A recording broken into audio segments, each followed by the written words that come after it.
السلام علیکم۔ یہ مصنوعی کا پہلا پارٹ میں اپلوڈ کر چکا ہوں، جس کا لنک میں ڈسکرپشن میں دے دوں گا، اور یہ دوسرا پارٹ ہے جس میں خصوصیات اور آغاز و ارتقاء پر بات ہوگی۔ آئیے ویڈیو کا آغاز کرتے ہیں۔ اب مصنوعی کی خصوصیات دیکھتے ہیں۔ ڈاکٹر رفیع الدین ہاشمی صاحب اپنی کتاب اصناف ادب میں ایک معیاری مصنوعی میں مندرجہ ذیل خصوصیات کا ہونا ضروری قرار دیتے ہیں۔ پہلے نمبر پہ ہے ربط و تسلسل۔ مصنوعی کے تمام اشعار میں ایک ربط ہونا چاہیے۔ جس طرح زنجیر کی کڑیاں آپس میں ملی ہوتی ہیں، اسی طرح ہی ان کے اشعار آپس میں ملے ہونے چاہیے، ان میں ایک ربط ہونی چاہیے، ایک تسلسل ہونا چاہیے، اور ان میں کوئی خلا نہ ہو۔ دوسرا ہے حسن ترتیب۔ حسن ترتیب یہ دراصل چونکہ جو داستان ہے اس کو اشعار میں بیان کرنا ہوتا ہے، تو جو مصنوعی نگار ہے وہ مختلف تفصیلات، واقعات تو احساسات، جذبات اور خارجی مناظر کو مصنوعی کی لڑی میں پروتا ہے۔ اس لیے ایک اچھی مصنوعی جو ہے وہ وہی ہوگی جس میں ان تمام واقعات کو بیان کرنے کے لیے ایک ترتیب ہو، اسے ہم حسن ترتیب کہیں گے۔ تیسرا ہے وضاحت بیان۔ اب وضاحت بیان میں اس نے مختلف چیزوں کو بیان کرنا ہوتا ہے، ان کے اوصاف اور خوبیاں بیان کرنی ہوتی ہیں، اور ایسے بیان کرنی ہوتی ہیں کہ ان میں کوئی ابہام نہ ہو، اور ہونا بھی نہیں چاہیے، اور ہر شے کو اس کی خوبیوں کی اس کو حیثیت دینی ہوتی ہے۔ مثال کے طور پہ اگر کوئی مصنوعی نگار کہے، کسی باغ کی تعریف کرتے ہوئے کہے کہ یہ خوبصورت ہے، بے نظیر ہے، رنگین و جمیل ہے، تو یہ سب چیزیں مصنوعی میں بے معنی ہوں گی، اس کا کوئی معنی نہیں ہوگی، اس کی کوئی وقت نہیں ہوگی۔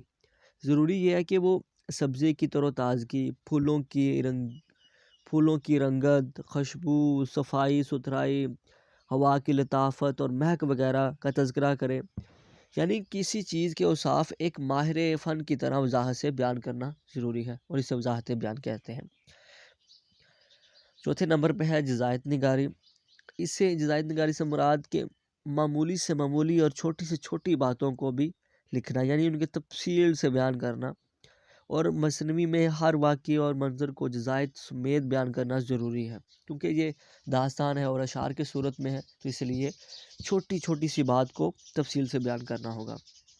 نمبر 5 پہ ہے کردار کی انفرادیت، یعنی مصنوعیوں میں ہر طرح کے کردار موجود ہوتے ہیں۔ مثلاً کوئی عالم ہوتا ہے، کوئی جاہل ہوتا ہے، کوئی امیر ہوتا ہے، کوئی غریب، کوئی جوان، کوئی بوڑھا، کوئی مرد، کوئی عورت، بادشاہ، فقیر، سپاہی، تاجر، سب طرح کے کردار۔ کوئی جن ہوتا ہے، کوئی پری ہوتی ہے، کوئی دیو ہوتا ہے، ہر قسم کے کردار مصنوعی پائے جاتے ہیں۔ ایک اچھی مصنوعی میں ہر کردار کی انفرادی خصوصیت برقرار رکھنا بہت ضروری ہوتا ہے، یعنی ان کے اگر فرض کریں کہ نوکر کی گفتگو ہے اور اس کو اعداد و اعتبار سے اس کی محکومی ظاہر ہونی چاہیے، نہ کہ وہ بادشاہ لگے، یہ چیز نہیں ہونی چاہیے۔ نمبر 6 پہ ہے تکذیب بیان سے اجتناب۔ اس سے مراد ہے غلط بیانی سے اجتناب، یعنی ایک بیان دوسرے بیان کی تضاد میں نہ آئے، یعنی ایک فرض کریں ایک واقعہ بیان کر رہا ہے اور پھر دوسرا واقعہ بیان کر رہا ہے جو کہ اس کی نفی کر رہا ہے، ایسی چیز نہیں ہونی چاہیے۔ 7ویں میں ہے فطری پن۔ اچھی مصنوعی میں یہ تمام باتیں اور حالتیں عام انسانی تجربے مشاہدے کی عکاس ہونی چاہیے، کوئی بھی چیز یا کیفیت خلاف فطرت نہ ہونی چاہیے۔ اور 8ویں نمبر پہ ہے زبان و بیان۔ ہر حالت و کیفیت کے بیان، الفاظ و ترکیب، تشبیہ و استعارہ، اثناء بدائع، موضوع، مناسبت اور برمحل ہوں، تاکہ واقعہ یا حالات کی صحیح تصویر کشی کی جا سکے اور پڑھنے والے کو، قاری کو سمجھ آ سکے۔ سحر البیان جو ہے وہ اس لحاظ سے زبانوں اور بیان کے لحاظ سے بہت سادہ ہے، اس لیے اسے عمدہ مصنوعی مانا جاتا ہے۔ اس کے علاوہ مفوق الفطرت عناصر بھی ہوتے ہیں، یعنی دیو، پریوں اور دیگر مفوق الفطرت عناصر کا استعمال کیا جاتا ہے۔ مصنوعی کا آغاز و ارتقاء۔ عربی زبان میں مصنوعی کا کوئی وجود نہیں ہے، یہ فارسی شعراء کی جدت طبی کا کرشمہ ہے۔ اس میں جو نام ہے، پہلے نمبر پہ فارسی مصنوعی نگار دیکھ لیجئے، نظامی، فردوسی، مولانا رومی، سعدی، خسرو زیادہ اہم ہیں۔ انہوں نے بے شمار مصنوعیاں لکھی ہیں، اور چونکہ اردو پہ بھی فارسی کے اثرات ہیں، اسی لیے یہ جو مصنوعی ہے یہ فارسی سے اردو میں آئی ہے۔